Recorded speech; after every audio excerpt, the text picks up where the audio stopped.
That, along with our other policies, will allow our auto industry to absolutely boom. It's going to boom. 문은 닫혀 있고 대문은 쇠사슬로 묶여 있습니다. 예전에는 수천 명의 노동자들이 교대 근무로 밤을 밝혔던 그 길에 이제는 텅 빈 거리와 매물 표지판만 남아 있습니다. 미국 자동차 산업에는 도대체 무슨 일이 일어난 걸까요? 이 이야기는 디트로이트에서 시작됩니다. 제너럴 모터스는 5개의 공장 폐쇄를 발표했습니다. 그중 2곳은 수십 년간 대중차의 요람이었던 이 도시의 수도권에 있었습니다. 많은 이들에게 그것은 정체성의 일부가 뜯겨나간 듯한 충격이었습니다. 오하이오주 로즈타운의 마지막 쉐보레 크루즈 생산 라인. 어떤 노동자들은 헬멧을 들어 올렸고 또 다른 이들은 믿기지 않는 듯 땅을 바라보았습니다. 한 시대의 끝이었습니다. 크루즈, 볼트, 임팔라. 한때 국가적 자부심을 상징했던 이 회사의 대표 모델들이 모두 단종 목록에 올랐습니다. 그렇다면 왜 지금일까요? 100년 넘게 이어진 이 거대 기업이 왜 기계를 멈춰야 했을까요? 해답은 수천 킬로미터 떨어진 워싱턴에서 내려진 정치적 결정 속에 숨어 있습니다. 산업을 지키겠다고 약속했지만 결국 부메랑이 되어 돌아온 정책들, 관세. 바로 이 한 단어가 모든 것을 바꿔놓았습니다. 글로벌 공급망 속에서 유기적으로 이루어지던 자동차 생산을 감당할 수 없는 짐으로 만들어버린 것. 초기 명분은 그럴듯했습니다. 일자리를 되돌려오겠다, 미국 노동자를 강화하겠다, 외국 경쟁으로부터 자동차 회사를 지켜내겠다는 선언. 하지만 현실은 정반대였습니다. 미시간, 텍사스, 미주리주의 공장들. 철문은 굳게 닫혔고 굴뚝에서는 연기가 더 이상 피어오르지 않았으며 주차장은 텅 비어 있습니다. 닫힌 문 너머에는 생계를 잃은 가족들, 길을 잃은 지역사회가 있습니다. 제너럴 모터스 역사상 가장 많이 팔린 모델 중 하나였던 실버라도는 더 이상 전적으로 미국 땅에서만 만들어지지 않습니다. 멕시코, 캐나다, 그리고 심지어 대한민국까지 생산 공정이 나뉘어 있습니다. 그 결과 한 대의 차량이 팔릴 때마다 국경을 넘는 비용과 쌓이는 관세, 그리고 여기서 사라져버린 일자리들이 함께 얹혀 있습니다. 오하이오 주의 작은 도시 로즈타운에서는 노동자들의 발길에 의존하던 술집들이 문을 닫았습니다. 새벽마다 줄을 이루던 빵집은 한산해졌고 가족들이 다른 도시로 떠나면서 학교는 학생들을 잃었습니다. 교대 근무로 환하게 빛나던 거리는 이제 최근 과거의 유령처럼 서 있습니다. 자동차 산업의 역사 속에서 이 장면은 몇 번이나 되풀이되어 온 것일까요? 과연 일자리를 지키겠다는 약속은 효과가 있었을까요? 아니면 산업을 보호하려던 시도가 오히려 몰락을 재촉한 걸까요? 폐쇄의 충격은 디트로이트에만 머물지 않았습니다. 미시간에서 텍사스, 미주리에서 오하이오까지 파도처럼 번졌습니다. 수천 명의 노동자들이 해고되었습니다. 많은 이들이 평생을 이 회사에 바쳤습니다. 아버지, 아들, 손자, 세 세대가 같은 조립 라인에서 일했지만 어느 날 갑자기 모두 미래를 잃어버린 것입니다.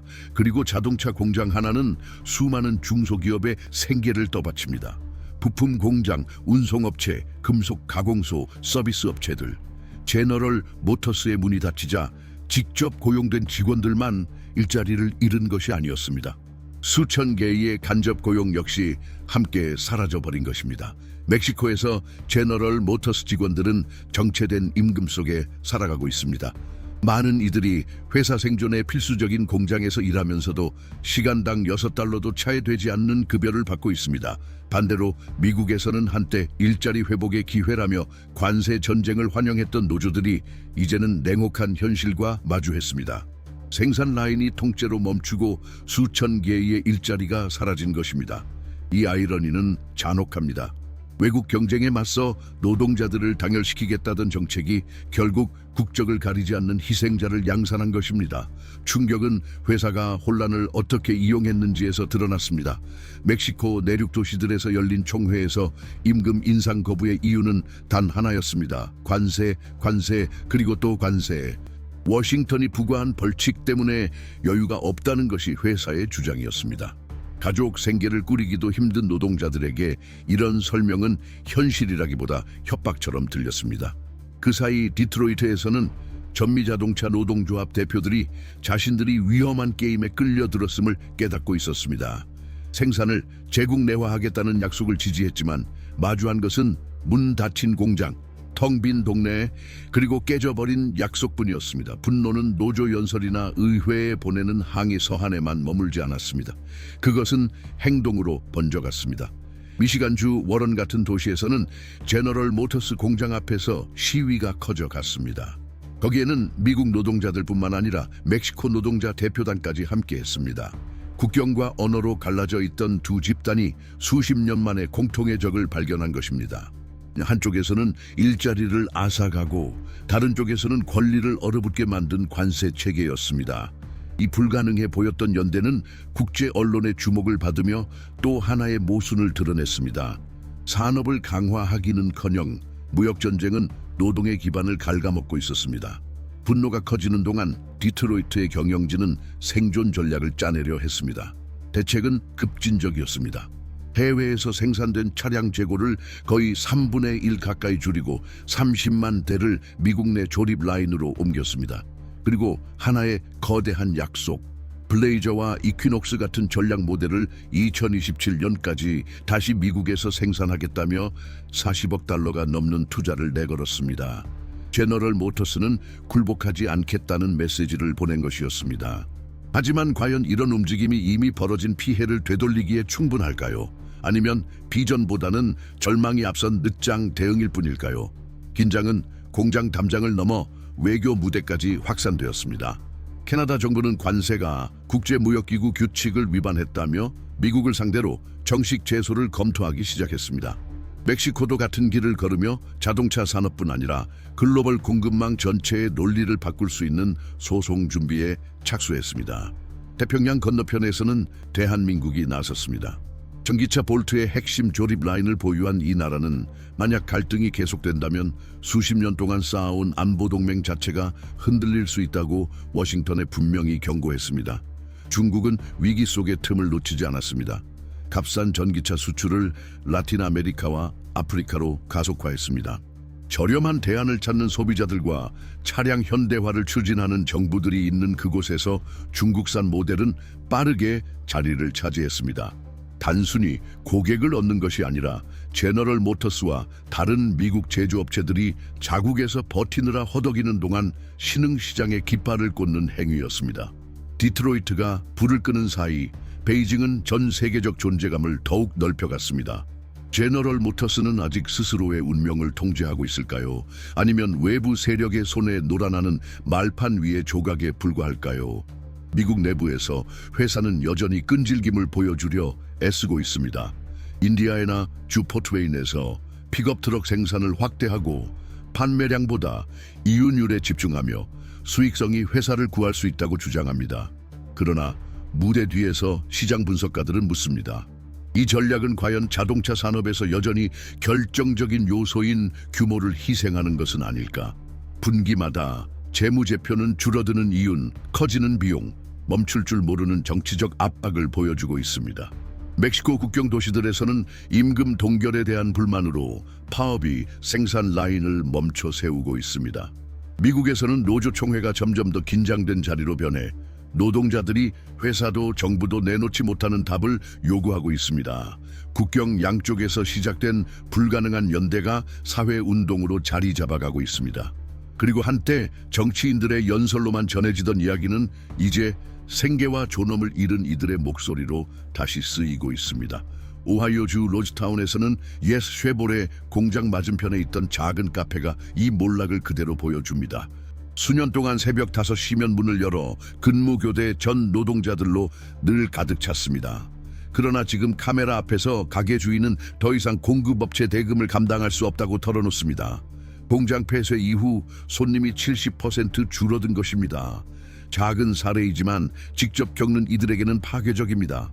생산이 멈추면 피해를 입는 것은 조립 라인 노동자만이 아닙니다.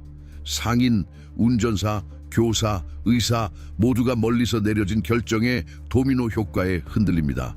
이 도미노 효과는 디트로이트나 오하이오에만 국한되지 않습니다. 텍사스주 내륙의 도시들에서는 자동차 판매점 마당이 팔리지 않는 차량으로 가득 차 있습니다. 불확실성에 눌린 가정들은 새 차의 꿈을 미룹니다. 관세로 인한 가격 상승 앞에서 많은 소비자들은 유지비가 더 들어도 낡은 차를 계속 타기로 합니다. 정비소는 이익을 보지만 불안이 짙게 들이운 대가를 치릅니다. 차량 교체의 약속은 이제 소수만 감당할 수 있는 사치가 되었습니다. 그 사이 앱 기반 차량 운전사들은 부품과 수리비 인상이 이미 빠듯한 수익을 잠식하고 있다고 호소합니다. 이 충격은 희석되지만 결국 짧은 거리에 요금을 내는 승객에게까지 닿습니다.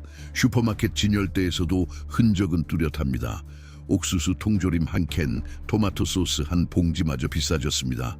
포장용 알루미늄이 관세에 휘말렸기 때문입니다. 예전에는 가득 채우던 카트를 이제 주부들은 계산기를 두드리며 비교합니다. 작은 인상이 주마다 반복되며 소비는 생존의 연습으로 변했습니다. 디트로이트의 문 닫힌 산업은 결국 나라 어디서든 한 가정의 살림살이를 흔드는 것입니다. 국경 건너 멕시코에서도 상황은 다르지 않습니다. 자동차 공장에 의존하는 도시에서 노동자들은 임금 동결에 묶여 있습니다. 워싱턴이 부과한 관세 때문에 여유가 없다는 것이 공식적인 이유입니다. 이미 벼랑 끝에 선 가정에게는 잃는 푼돈조차 비극입니다. 아이들은 방과 후 활동을 그만두고 젊은이들은 생계를 돕기 위해 학업을 포기합니다. 노동자들은 두세 가지 일을 전전합니다. 분노는 동네에 퍼져 즉석으로 만든 팻말들이 버려진 듯한 절망을 고발합니다. 수천 킬로미터 떨어진 정책이 하루하루 존엄을 지키려는 이들의 앞길을 가로막는 것입니다. 미시간주의 심리학자들은 공장 해직자들 사이에서 불안과 우울증 사례가 늘어난다고 보고합니다. 무언가 실체 있는 것을 만든다는 정체성은 한 세대에서 송두리째 뽑혀나갔습니다. 부모와 조부모가 조립 라인을 자랑스러워하던 것을 보고 자란 젊은이들은 이제 같은 길을 따라야 할지 망설입니다. 인터뷰에서 많은 이들이 같은 말을 반복합니다. 제너럴 모터스조차 안정적이지 않다면 우리에게 무엇이 남아있습니까? 이것은 단순한 경제 위기가 아닙니다. 소속의 위기입니다. 한편 월스트리트의 투자자들은 마치 체스 경기를 보듯 이 사태를 지켜보고 있습니다.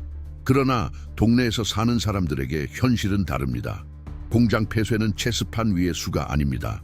집값을 내느냐 못 내느냐, 약값을 감당하느냐 못하느냐의 차이입니다. 대조는 가혹합니다. 분기 보고서에 오가는 숫자들은 결코 통계에 잡히지 않을 가족들의 이야기를 가립니다.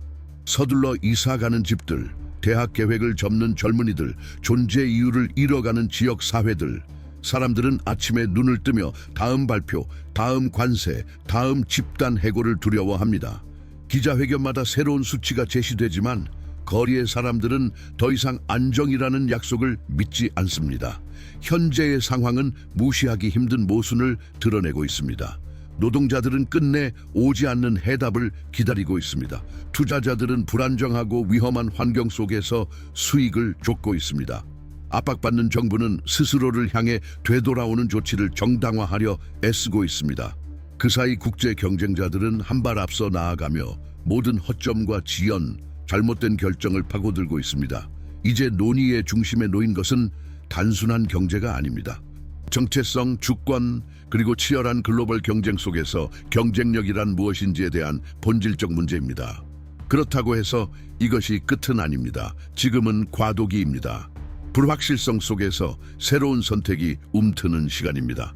일부 전문가들은 제너럴 모터스의 최근 행보를 적응의 시도로 해석합니다. 미국 내 생산 라인을 다시 가동하기 위한 투자, 외부 의존도를 줄이려는 노력, 신기술을 주시하는 시선, 그러나 여전히 의문은 남습니다. 이것이 회사를 재도약시킬 길일까요? 아니면 더 민첩한 경쟁자들이 이미 장악한 판에서 뒤늦은 몸부림에 불과할까요? 이 질문들은 사라지지 않고 앞으로도 공적 토론을 자극할 것입니다. 이처럼 거대한 위기를 이해하려면 그래프나 재무제표만으로는 부족합니다. 국가의 운명을 다시 쓰는 결정을 내리는 리더십을 분석해야 합니다. 경제정책 하나, 전략적 조정 하나가 기업의 성적표를 넘어 수백만 사람의 일상을 바꾸기 때문입니다. 바로 이런 관점에서 특별한 콘텐츠를 준비했습니다. 세계 무대를 바꾸어온 대통령들의 전기를 담은 전자책입니다. 도널드 트럼프와 시진핑을 비롯한 지도자들의 궤적은 개인의 선택이 어떻게 한 사회 전체로 울려 퍼지는지 보여줍니다. 이 전자책은 고정 댓글에서 확인하실 수 있습니다. 이 보도를 마칩니다. 그러나 이야기는 끝나지 않았습니다. 앞으로도 새로운 전개가 이어질 것이며 모두 비판적 시선과 독립적 사고로 지켜볼 가치가 있습니다. 그러니 이 채널의 구독으로 함께해 주시고 좋아요와 댓글로 의견을 나눠주시길 부탁드립니다. 여러분의 참여가 이 공간을 살아있고 자유롭고 책임 있는 자리로 만드는 힘입니다. 끝까지 함께해 주셔서 진심으로 감사드립니다. 우리는 함께 진실을 향해 굳건히 나아갑니다.